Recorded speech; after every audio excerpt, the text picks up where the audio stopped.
নমস্কার, আপনারা দেখছেন আধ্যাত্মিক ভারত। ভারত পৃথিবীর শান্তির কথা বলে।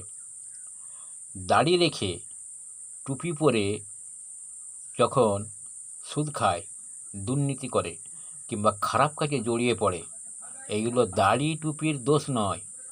দোষ হচ্ছে তুমি দাড়ি টুপি রেখে যে কাজটা করো, যে নামাজটা পড়ো তুমি, ওইটা কিন্তু তোমার ঠিক মতো কাজ হয়নি। মানে যেমন তিলক কেটে গলায় তুলসীর মালা পরে খারাপ কাজে জড়িয়ে পড়াটা সেই একই ব্যাপার।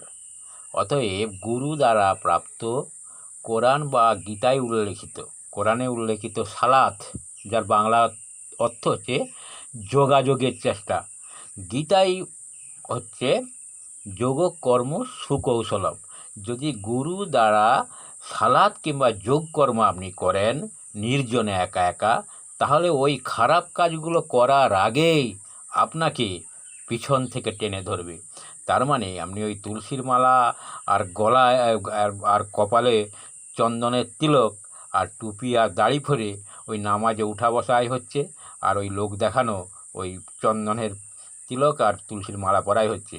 সত্যিকারের ধর্মগ্রন্থ অনুসারে কোনো কাজই হয়নি, তাই আমরা খারাপ কাজে জড়িয়ে পড়ি। ধন্যবাদ। সুস্থ থাকবেন, সবাই ভালো থাকবেন।